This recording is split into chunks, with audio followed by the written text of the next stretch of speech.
Olá, boa tarde.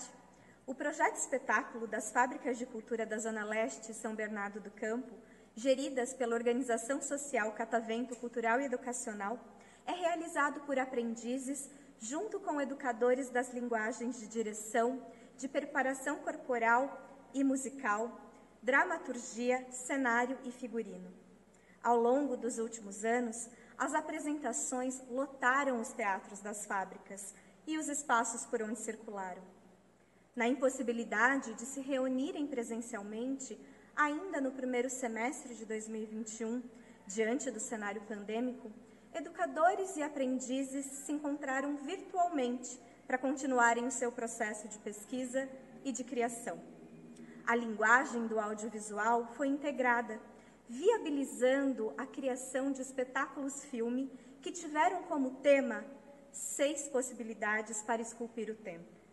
As cenas que foram gravadas nas fábricas seguiram rigorosamente todos os protocolos de segurança orientados pelo Plano São Paulo. Em parceria com Cultura em Casa, apresentamos a vocês o projeto espetáculo Temporada 2021. Ao final, convidamos a todos e a todas para um bate-papo no nosso canal no YouTube, TV Fábricas.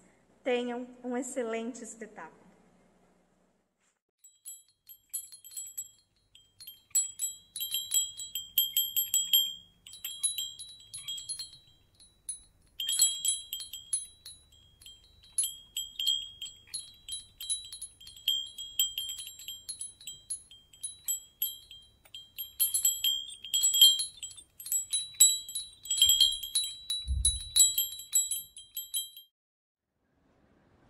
O que existe hoje, concreto e real, já foi apenas um exercício de imaginação sonhada na cabeça e no desejo de alguém. O presente já foi um futuro imaginado. O que existe hoje, concreto e real, já foi apenas um exercício de imaginação sonhada na cabeça e no desejo de alguém. O presente já foi um futuro imaginado. O que existe hoje, concreto e real, já foi apenas um exercício de imaginação, sonhada na cabeça e no desejo de alguém. O presente já foi um futuro imaginado. O que existe hoje, concreto e real, já foi apenas um exercício de imaginação sonhada na cabeça e no desejo de alguém. O presente já foi um futuro imaginado.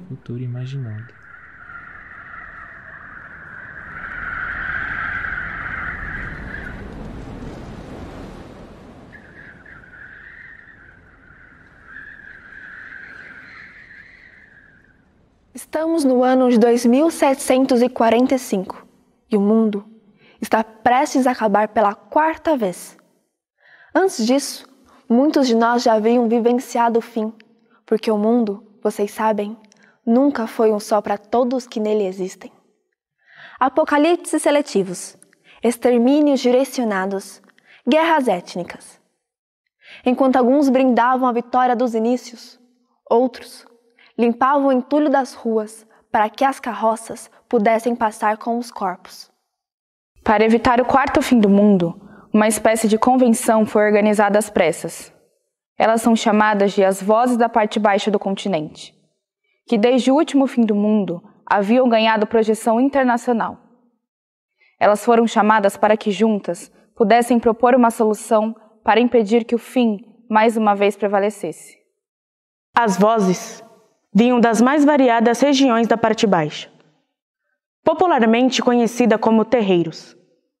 Seus saberes, suas tecnologias e suas tradições haviam dominado o mundo desde o último colapso. E era a primeira vez, desde tempos imemoriais, que aquelas vozes eram convocadas para serem ouvidas.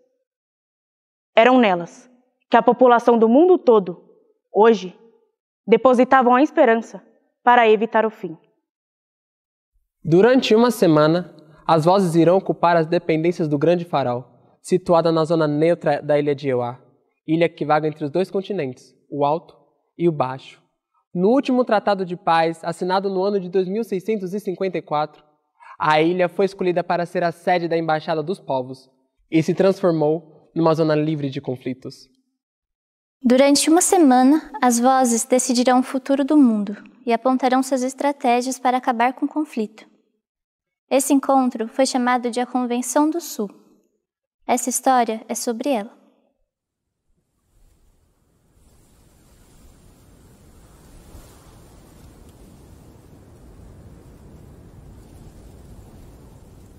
Parte 1.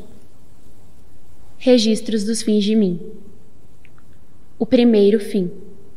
O primeiro fim do mundo queimou histórias inteiras, que existiam apenas na boca dos que aqui viviam.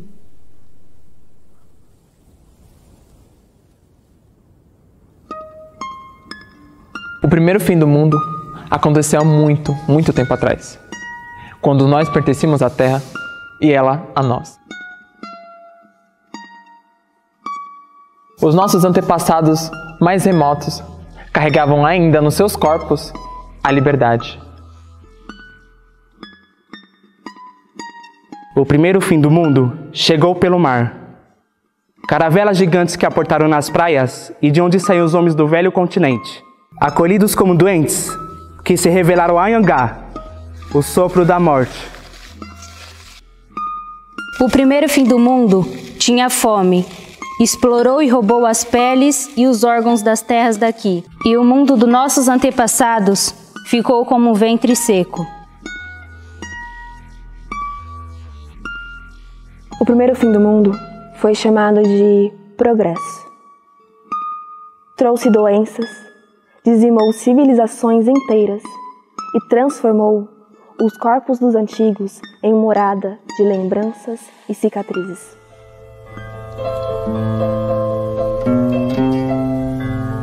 O primeiro fim do mundo queimou histórias inteiras, que existiam apenas na boca dos que aqui viviam, e aproveitou que tinha tinta e papel e escreveu um livro único, para ser lido por todos aqueles que vieram depois.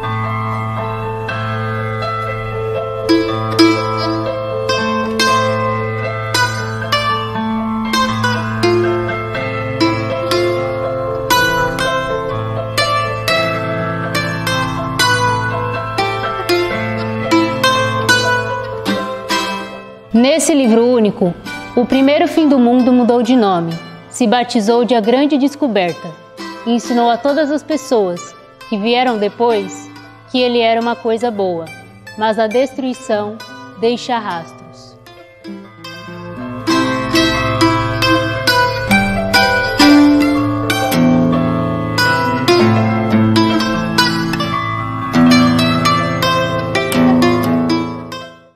O segundo fim. Incendiaram as tradições que por milênios se mantiveram de pé.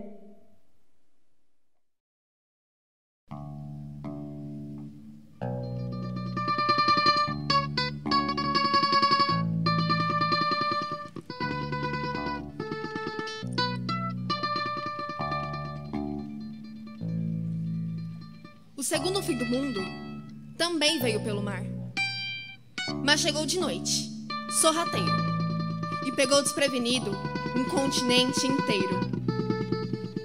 O segundo fim do mundo veio anunciado pelos gritos dos homens de branco, carregando tochas de fogo na mão. Crentes de serem os enviados de Deus, incendiaram as tradições que por milênios se mantiveram de pé. O segundo fim do mundo criou os deserdados da terra, homens pretos da savana. Um lugar onde hoje chamamos com orgulho de parte baixa do continente.